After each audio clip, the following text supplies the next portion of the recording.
সুপ্রিয় দর্শক, আবারও ফিরে আসলাম আপনাদের প্রিয় অনুষ্ঠান জীবন গল্প নিয়ে।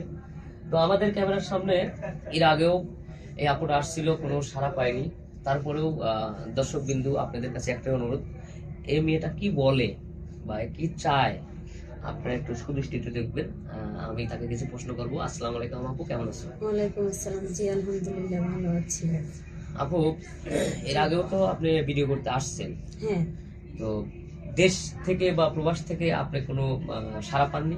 না, কোনো সারাই পাইতেছি না। কোনো সাড়াই পেতেছেন না?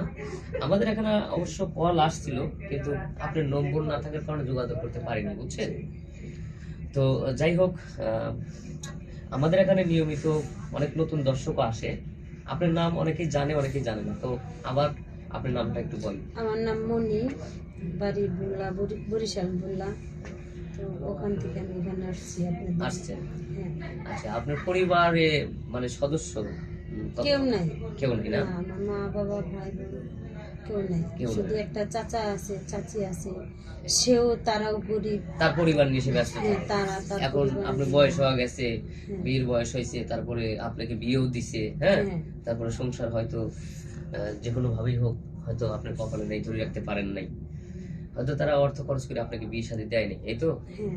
তো এখন আহ, মনে করেন যে হয়তো কোনো ব্যক্তি যদি হয়তো তার বাচ্চা কাচ্চা আছে, কিন্তু হয়তো বউ অন্য ছেলের সাথে চলে গেছে, মারা ভাইগে গেছে, গেছে, চলে গেছে, হ্যাঁ, ডিভোর্সি, হ্যাঁ, এরকম যদি আমার পাশে কেউ এসে দাঁড়ায়, আমি যেটা তাহলে বলতেছি আপু, হ্যাঁ। মনে করেন যে বাচ্চা কাচ্চা আছে, হ্যাঁ, হুম। সেই ব্যক্তি তার বউ নাই, সে যদি আপনাকে বিয়ে করে, তার বাচ্চা কাচ্চাকে কি আপনাকে নিজের মায়ের মতো হ্যাঁ, দেখবে নিজের কিনা? সন্তানের মতো মনে করে আমি মানুষ করব, তাদের লালন পালন করব। এরকম তো অনেকেই বলে, কিন্তু করে তো না। কাজের সাথে মানে কথার সাথে কাজের মিল থাকে না। কথার সাথে কাজে মিলে না। এক মানুষ তো মানুষ ভুল একবার দুইবার করে, বারবার তো আর করে না। হ্যাঁ। কেউ যদি ওইরকম বিশ্বাস আস্থা ভরসা রেখে যদি কেউ আমার পাশে দাঁড়ায়, তাহলে আমার কোনো আপত্তি সমস্যা নাই। নেই। একদম নির্দ্বিধায় নিশ্চিন্তে মানে আমার উপর বিশ্বাস রাখতে পারবে। আচ্ছা আচ্ছা, ঠিক আছে, ধন্যবাদ। আপনার কথায় আমরা খুব খুশি হলাম যে আপনি আসলে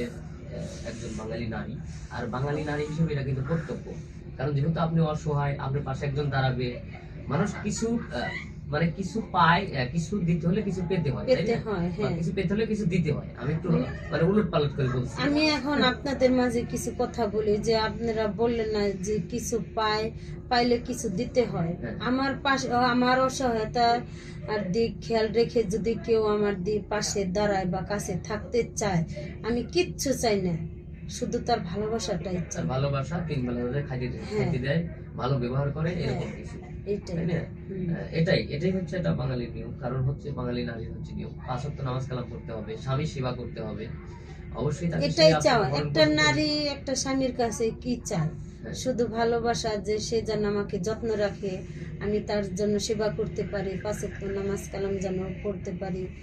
বাট এই, আর যদি কারো যদি বাচ্চা থাকে, দেখা যায় বউ নাই, চলে গেছে, মারা বেইমানি করা গেছে, যাবে না। হ্যাঁ, বউ নাই, চলে গেছে, মারা গেছে, তাদেরকে উদ্দেশ্য করে বলতেছি যে ওনারা যদি আমার নিশ্চিন্তায় যদি আমাকে ভরসা রাখতে পারে, আমি এরকমটাই চাই, থ্যাংক যে ইউ, বিশ্বাস ধন্যবাদ। করে। আর আমরা স্কিপ বাড়াবো না। সুপ্রিয় দর্শক, মেয়েটার জীবনের গল্প শুনলেন। তো যদি কোনো সহৃদয়বান ব্যক্তি এই মেয়েটাকে পছন্দ করে থাকেন, দায়িত্ব যদি নিতে চান, তাহলে আমাদের সাথে যোগাযোগ করবেন। তার কোনো ফোন নাম্বার নাই, আর অযথা ভিডিও কল দিবেন না।